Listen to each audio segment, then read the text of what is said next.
अस्सलाम वालेकुम दोस्तों, मैं हूं अब्दुल हमीद। आज हम बात करेंगे एक ऐसे रवैये के बारे में जो हमारा मुआशरा जिसको नॉर्मल नहीं कहता, मुख्तलिफ लक़ाब देते हैं, जैसे कि ये तो पागल है, ये तो चरिया है, इसका रवैया तो नॉर्मल लगता ही नहीं। उस रवैये को आज हम समझने की कोशिश करेंगे एक साइंसी अंदाज में।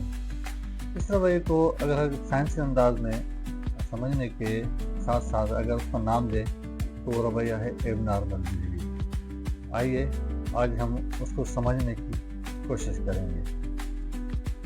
साइकोलॉजी में एबनॉर्मल रवैया वो रवैया है जो मुआशरती उसूलों से हटकर हो, रोजमर्रा की जिंदगी को मुतासर करे या खुद उस शख्स के लिए तकलीफ दा बन जाए। अगर ऐसा रवैया है तो उस रवैये को हम एबनॉर्मल बिहेवियर कहते हैं। ये साइकोलॉजी में साइंटिफिक अंदाज में इसका तशरीह ये है। साइकोलॉजिस्ट एबनॉर्मल बिहेवियर को परखने के लिए 4 उसूल होते हैं जिसको अप्लाई करके वो समझता है कि ये एबनॉर्मल है या नॉर्मल। नंबर 1, डेविएंस। समाजी उसूलों से हटकर या हमारे समाज में जो मुआशरे में जो एक नॉर्म्स हैं उन क्राइटेरिया से हटकर अगर वो बिहेव करता है, उसका अगर ऐसा रवैया है तो उसको लोग नॉर्मल करार नहीं देते, कहते हैं कि ये तो पागल है, ये एबनॉर्मल है। यूँ कहें कि अगर एक शख्स घंटों घंटों खुद से बात करे, इशारों में रिस्पांस देता रहे खुद से, विदाउट कोई सामने से कोई उसको स्टिमुलेशन मिले या कोई ऐसा कोई एक्शन हो जिसको रिस्पांस देता रहे, जिसको हम एक करार दिया जाता है कि ये एबनॉर्मल रवैया है। नंबर 2, डिस्ट्रेस, जहनी तकलीफ। अगर कोई शदीद जहनी तकलीफ में मुब्तला हो, उदास हो, परेशान हो या बिला वजह खौफ हो, जिसको भी अगर ये भी एक क्राइटेरिया है, एक स्टैंडर्ड है उसको समझने के लिए कि ये भी नॉर्मल रवैया नहीं है। मिसाल, मुसलसल बेवजह खौफ या उदासी, ये भी जो है एक रवैया है जो नॉर्मल नहीं कहलाया जाता। Number 3, dysfunctioning.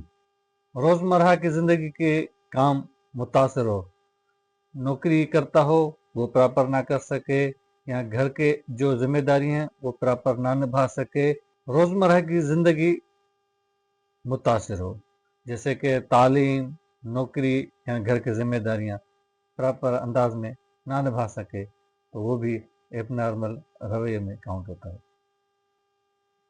नंबर 4, डेंजर, खतरा। कोई भी शख्स अगर खुद के लिए या दूसरों के लिए खतरनाक हो, वो भी एबनॉर्मल कहलाता है। जैसे कि बार बार खुदकशी के ख्यालात आना या किसी को नुकसान पहुंचाने के ख्यालात आना, वो भी नॉर्मल कैटेगरी में नहीं आता, एबनॉर्मल कहलाता है। अच्छा, अगर हम थोड़ा सा इसको और गहराई से समझें तो हमारे समाज में इस रवैये को, एबनॉर्मल रवैये को मुख्तलिफ नाम दिए गए हैं। जैसे कि शऊर ना होने की वजह से कुछ लोग कहते हैं ये पागल है, इसको कोई जादू है, तावीज़ है, आसेब है या जिन भूत का कोई असर है। लेकिन साइंस कहती है ऐसा कुछ भी नहीं, ये एक जहनी बीमारी है। जैसे कि एक शुगर है या ब्लड प्रेशर है, बीमारियां है, इसका इलाज है। इसी तरह जहनी बीमारियां भी जो है एक इंसान को होती है, जिसकी वजह से रवैये में तब्दीली आ जाती है। अगर उसका सही से और सही मुआलज के पास जाकर उसका इलाज किया जाए तो ये भी सक्सेसफुल और कामयाब इसका इलाज हो सकता है और नॉर्मल और सेहतमंद, जहनी सेहतमंद ज़िंदगी अपनी गुजार सकता है, अगर उसको सही डायरेक्शन में ले लिया जाए और टाइम से उसका इलाज कराया जाए, तो ये भी नॉर्मल ज़िंदगी बेहतर अंदाज से गुजार सकता है, पीसफुल और हैप्पी ज़िंदगी गुजार सकता है। याद रखें, एबनॉर्मल बिहेवियर का मतलब ये हरगिज नहीं कि वो शख्स अब नालायक है, किसी काम का नहीं, बल्कि उस शख्स को, उस इंसान को मदद की ज़रूरत है ताकि उसको इस समाज के लिए बेहतर प्रोडक्ट और तरक्की में साथ देने वाला एक बाएतमाद, बाकाबिल और वो इंसान बना के उसको हम तरक्की में अपना राह हमवार करें।